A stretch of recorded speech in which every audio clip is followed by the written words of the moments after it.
সময়ত উভতাই দিছে।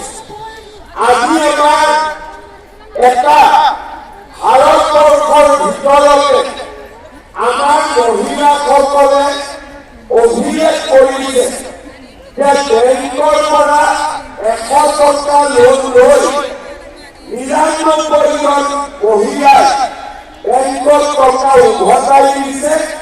কৰবাত 1% মহিলাইহে বেংকৰ টকা উভতাই দিয়া নাই। আৰু তাৰ কাৰণে আজি সমগ্ৰ ভাৰততে অসমৰ মহিলা গোটসমূহৰ নাম আজি পৰীক্ষাত হৈ পৰিছে।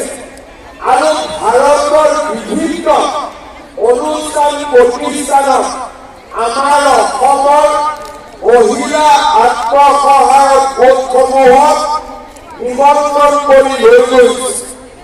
আমাৰ অসমৰ লাখপতি বাইদেউসকলক প্ৰধানমন্ত্ৰী ডাঙৰীয়াই দিল্লীলৈ মাতি লৈ গৈছে।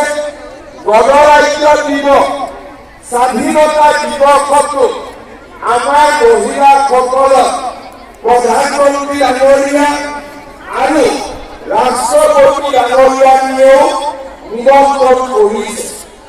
আজি ভাৰতত গোটেই